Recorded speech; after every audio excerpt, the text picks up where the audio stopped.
A response state controls the loop, not the assistant wording. Even if message sounds finished, or the answer feels really helpful.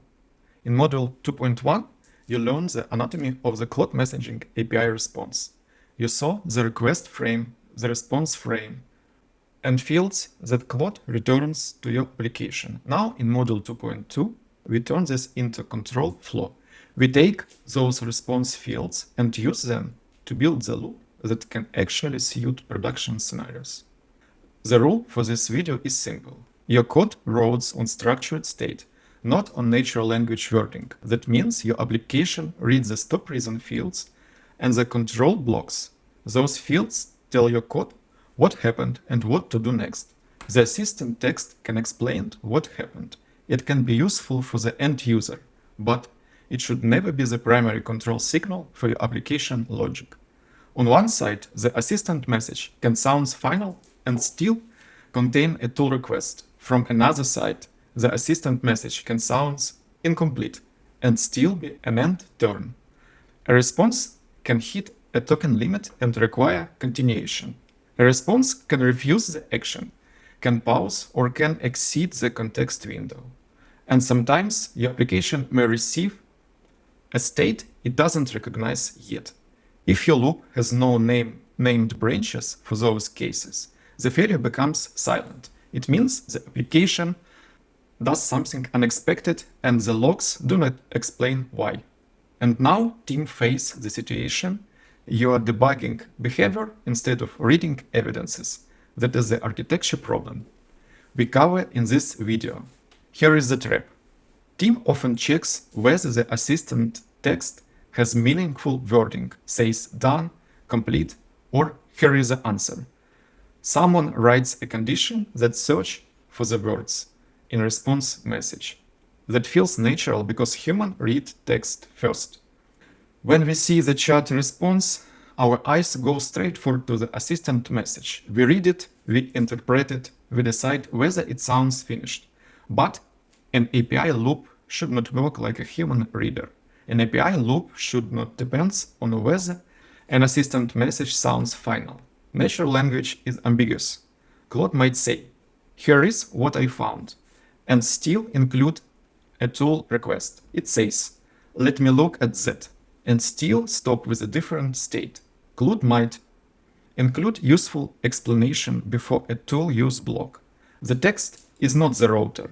The stop reason and content blocks are the router inputs. So the owning lever is not louder prompting. The owning lever is a real router. A router reads the stop reason, it inspects the context block, then it chooses a named text action. That is what we are building in this video. Now let us define the minimal router. If the stop reason is tool use, extract the tool name and input from the content blocks. Run the matching functions, package the result into a tool result blocks. Send it back to Claude in the next request. If the stop reason is end turn, return to the final answer. Persist the response identifier, the stop reason, the token usage, and log the next action. If the stop reason is maximum tokens, do not treat the response as complete. The model ran out of output budget. Your application must either adjust the token budget or ask for a shorter response. If the stop reason is pause turn, preserve the current state. The model may be waiting inside the server tool workflow. Your application should resume only within configured boundaries. If the stop reason is refusal, do not blindly retry. Return the refusal safety or escalate to a human operator. If the stop reason is model context window exceeded, the fix is architectural. The compaction, chunking, retrieval, or escalate when the task cannot fit safely. If the stop reason is unknown, preserve the payload and inspect it. Guessing is not a routing strategy. Every branch needs a name, next action, and log entry. That is how the loop becomes observable. Now let us move to the course download pack and see this in action.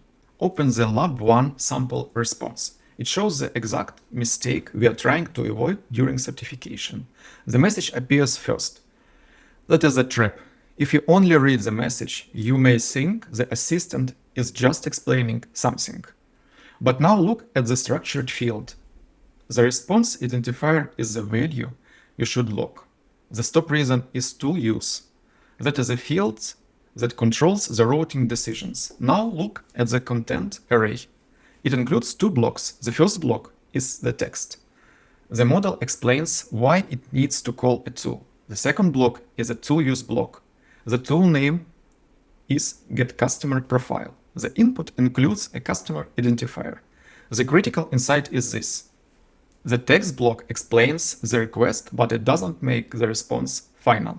The stop reason makes the response not final. Your router reads tool use and knows the application must execute the tool, append the result, and continue the loop. If your code reads only the text, it may think the model is already answered. That is how agent loop breaks. Now open the starter file. Look at the function called router stop reason. The starter handles the tool use branch. It extracts the tool name and input. It calls the matching tools and it prepares the result path. The rest of the branches are left as to-do comments. That is intentional. The point of the lab is for you to complete these branches yourself. But notice the architectural move. It is not checking what the assistant said.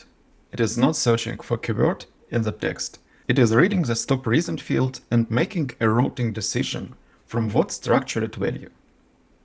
That is the shift. Stop checking assistant messages. Start naming explicit stop reason branches in your code. Now open the solution file. Look at the same router stop reason function. The solution expands all the branches. Tool use means run the request tool, package the tool output into a tool result block, append it to the conversation, and continue the loop with updated message history. End turn means return the final answer to the caller and persist the decision metadata. That includes the response identifier, the stop reason, the usage object, and a next action label. Pause turn means the model is in a server tool continuation path. Your code should persist the current state and resume only inside your configured bounds. Maximum tokens means the output is incomplete. That is not a normal final answer. Your code should recognize that Claude runs out of output space and either continue the conversation or adjust the token budget for the next call. Each branch has a clear name and action. There is no ambiguity about the code should do for each stop reason value. Now let us make the tool use path precise. This is the branches your code will hit often in an agentic loop, so it is needed to be reliable. Step 1. Extract 3 values from the assistant content block. The tool use identifier, tool name, and the input object. The tool use identifier is a unique identifier for this specific tool call. The tool name tells your application which function to run. The input object contains the parameters Claude wants to pass to that function. Step 2. Execute the matching client tool in your application. Your code should have a mapping of tool names to real functions. When Claude requests getCustomerProfile, your application looks up the tool name and runs the matching function with the provided input. Step 3. Send a new user message back to the API. That message must contain a tool result block that references the original tool use identifier.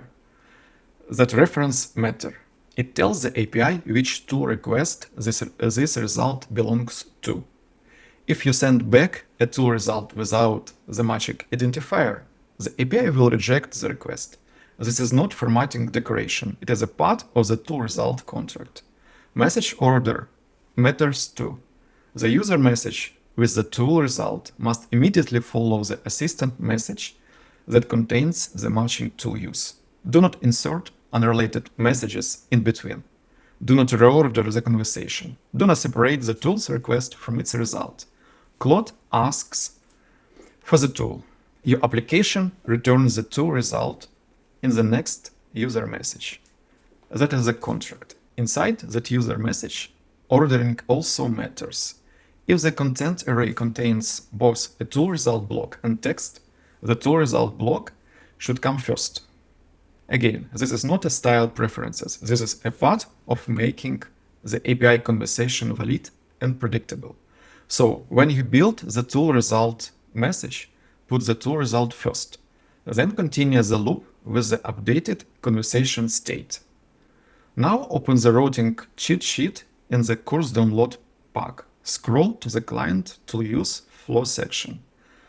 This checklist captures the whole branches, extract the identifier, name, and input from the tool use content block. Execute the tool in the application, return the tool result block with the matching tool use identifier. Put the result content inside the content field. Set isError field to true only when tool execution itself failed. That means your function threw an exception, timeout, or returned an error state. Do not set isError to true for normal results just because the result is empty or not useful enough from your point of view. Then continue the loop by sending the updated conversation back to the API. That updated conversation includes the original assistant message and your new user message with the tool result. Claude reads the tool result and decides the next state. It may request another tool, or it may return a final answer. Now the endTurn branch. EndTurn is the normal completion branch. When you receive the endTurn, return the answer to the caller, but still log the response identifier, stop reason, and token usage object. Still log a next action label that makes sense for your application. The important destruction is this. endTurn comes from the response state. You do not invent final state by reading the assistant message and deciding if it sounds complete. Now the other branches. These branches protects you from blindly looping. Maximum tokens means Claude runs out of the output space. Do not treat maximum tokens as a final response. Pause turn means Claude is in the bounded continuation path for server tool work. Do not spin forever. Persist state and resume within configured limits. Refusal means Claude decides to perform the action. Do not blindly retry a refusal. Model context window exceeded means your context managed strategy failed. Do not pretend the answer is complete. Fix the context strategy. Unknown means your code receives a stop reason it doesn't recognize. Do not guess what it means. Preserve the payload, log it, inspect it, and failed safely. Together, these branches keep the system observable and predictable. Now let us connect this to the Model 2 real scenario check. The scenario describes the agent that sometimes ends correctly after requesting a tool, and sometimes loop forever. The team has been debugging for days. They tried stronger prompts, they tried more explicit instructions, and they even added the word think ultra hard to the system message. Nothing worked consistently. The request asks you to identify the root cause and the first fix. If you have followed this video, the answer is clear. The team is checking assistant text to decide whether the loop should continue or stop. That is the root cause. The first fix is not a stronger prompting.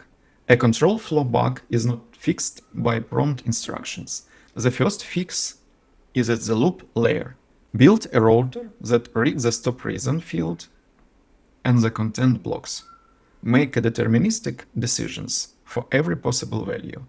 Then log the branch taken on every iteration. Once that router exists, loop behavior becomes predictable and observable. Your logs should prove the router for every iteration. Each log entry should include the response identifier, stop reason, and tool identifier, or tool name. If the branch was a tool use, a safer input summary, token usage object, and next action label. With those logs, You can reject wiki exam answer with confidence. Your checks and rejects matching are not routing. Blind retries are not error handling. Prompt-only fixes for a control flow bug are disruptors. The exam is testing whether you know the difference between prompt problem and architecture problem. Your next action is simple. Keep the request routing cheat sheet open while you work through the lab 1 from the course download pack. In module 2.3, we add the next layer, safe control. Once the loop can route correctly, the next question becomes, when should it continue? When should it retry? When should it stop? And when should it escalate to a human operator? That is the safe control layer. And it builds directly on the routing foundation from this video.